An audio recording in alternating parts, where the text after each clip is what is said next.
Let's go ahead and go to Bobby in Florida. Bobby, thanks for holding. You're on the air. Welcome. Hi, thanks for having me. I have two questions for you. I was wondering about, I came across this website called spirituallysmart.com. And apparently they claim that this guy, William Cooper, I don't know if you know who he is. Oh, yeah, of course. I've interviewed William Cooper, yeah. It says that he actually predicted 9/11 before you.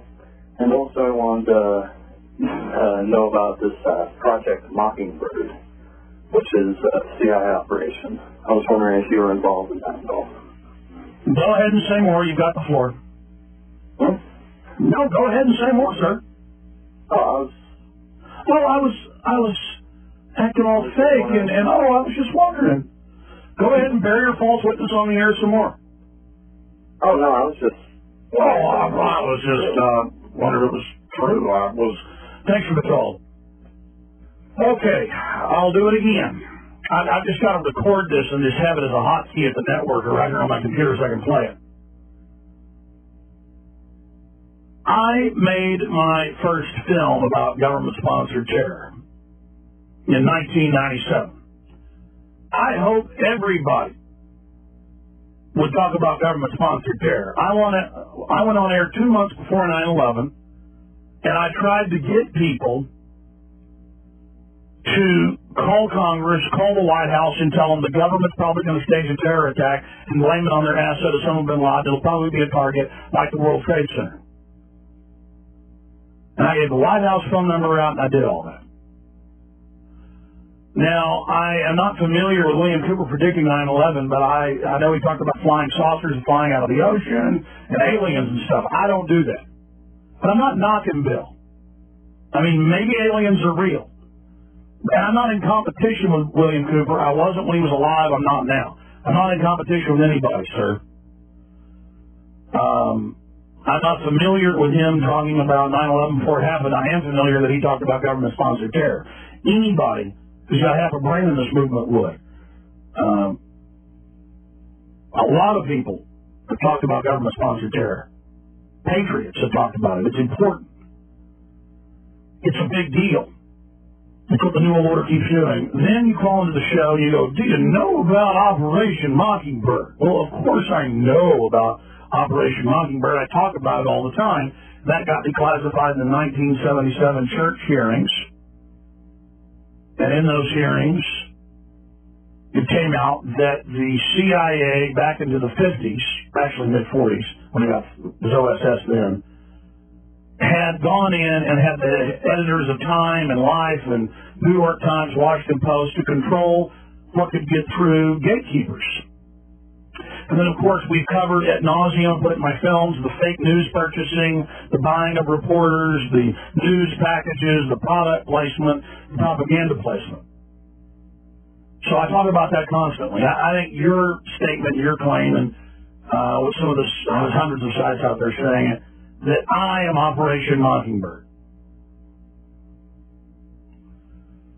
No, what Operation Mockingbird is going out and controlling and gatekeeping big media and putting out this info, like saying Ahmadinejad says the Holocaust never happened. No, in all his speeches he said Iran did not commit the Holocaust. Iran has had a Holocaust against it. We don't know how many people really died there, but we're tired of Israel using it to push their aims and their own genocide in the Middle East. Now, whether you agree with that or disagree with Ahmadinejad isn't the question. The point is I actually went and seen what he has to say. He never said wipe Israel off the map. He said the political system of Zionism will be driven into the sea. And he was quoting another Ayatollah before him. A spiritual leader, he's a political leader. You know, he says he wants to come pay respects to the dead at Ground Zero, and then they try to spin it and say he wants to come make fun of people. This is the type of propaganda that Mockingbird engages in. I mean, it's Operation Mockingbird to have the Associated Press not question new Bin Laden tapes that are clearly computer cartoons or old ones that are re-edits. Now, what I would be if I was a government operative would be COINTELPRO. But see, I don't follow COINTELPRO's signature. And you judge a tree by its fruits. Jesus had it figured out. I would come on air and I would accuse everyone of being government agents. I would accuse everyone of being Zionist controller, Vatican controller, what's another one? Scientologist controlled or reptoid controlled. And just to make it all look confusing or stupid, or I would say that Barbara Olson had been arrested and was still alive, or I'd say Greenspan had been arrested, or I would say that there's trillions of dollars with a U.S. ambassador that's going to be coming, just to make everybody look dumb. And I have no respect for the groups that criticize me and say I'm a government agent, because most of them are snowballs. Or I would use the term mockingbird. Why did they say mockingbird?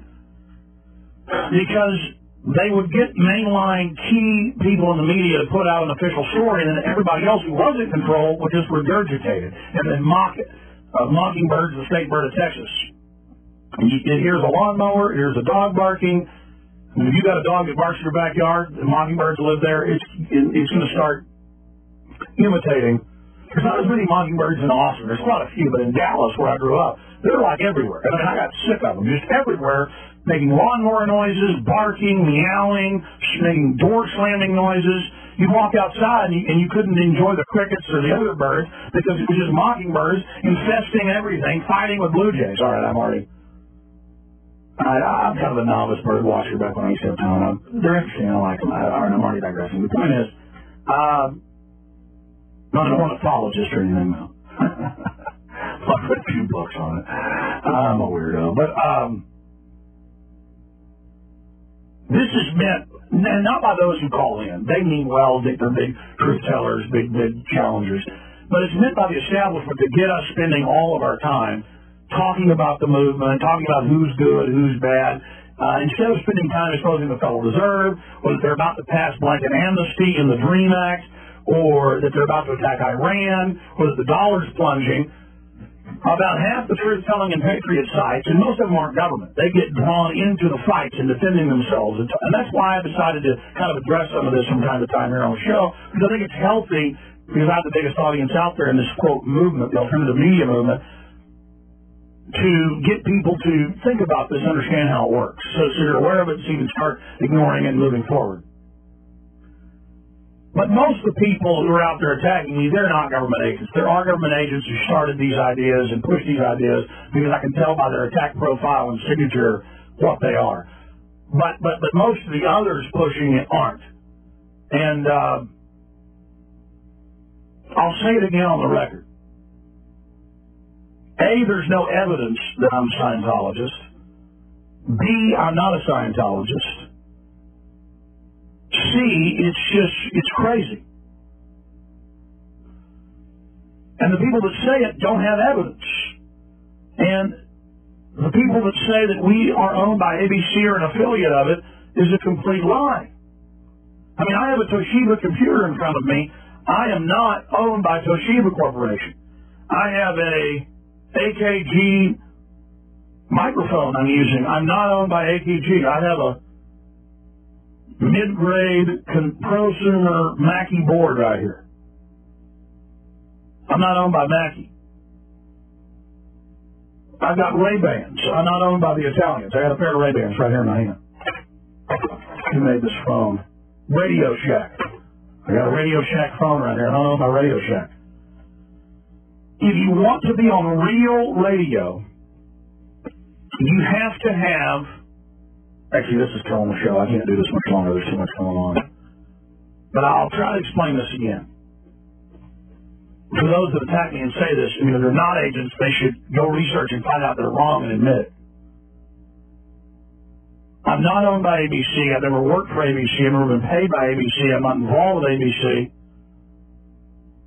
There are 3 big radio satellites that stations have receivers for. Clear Channel, Jones, ABC. And so we lease, along with hundreds and hundreds of other programs who aren't affiliated with ABC Bird. They feed on it. Just like when you call, if you're in Austin, you call somebody in New York, chances are that call's over satellite. You're not in league with Westinghouse or Lockheed Martin or Raytheon. And I am non-denominational. I believe that all the churches are extremely wicked. And by all the churches, I mean the big, major, mainline ones. And I don't get involved. I mean, all it does is create sectarian arguing and fighting, which is how the globalists control us. They balkanize us. I want liberty. I want freedom. And, my gosh, Israel's totally corrupt and wicked. So is Saudi Arabia. So I bash both groups. Like the Bible says, wickedness in high places. I opened the show talking about Ratzinger, the Pope, Benedict, saying we need to have, global government for global warming, total fraud, totally evil, and said that it's total wickedness. I don't like having to do that because there's a lot of good Catholic people out there who are good folks, just like there are a lot of good Protestants out there. And I have to say when Pat Robertson comes out and says China's doing what it has to do with abortion, I have to say Pat Robertson's evil. And I have to say Ratzinger's evil. I mean, there's no question the Vatican is pushing one world government evil. I went to a wedding in Fredericksburg at a Catholic church once. And that's it. I think I've been in a Catholic church one time in my life. Doesn't matter to these people. They're going to say, I work for the Vatican. Fine. There's no evidence for that. It's not true. And it's a diversion and a distraction. I said I wanted to take a lot of calls today, and I haven't done that. Because the first caller brought up a really important issue about the SS/Blackwater. The next caller, who's called before, we don't screen your calls for reasons because we want to be open. We want to defend our ideas. But it is destructive for the Patriot movement to spend all our time ninnying and factionalizing. Listen, I have a lot more respect for these sites, if the ones that attack me, if you spend some time dealing with the open borders, some time dealing with the SPP, some time dealing with the NAU, some time dealing with PDD 51, some time, but they don't. They just sit around saying, we're the best group, we're the only group, we're the only people you should listen to. And I really think that that is a misguided selfishness of some type of primitive one-upsmanship trying to be their leader. And that's why those people are not leaders. Why they don't get a lot of visitors or attention. I want people to get attention. I want people to fight the New World Order. I want us together to rise up against the New World Order and to stand up against the New World Order. I don't like bashing cops on this show. I make a lot of mistakes on this broadcast. Because at the end of the day, I'm not perfect. I'm not a saint. I don't have all the answers.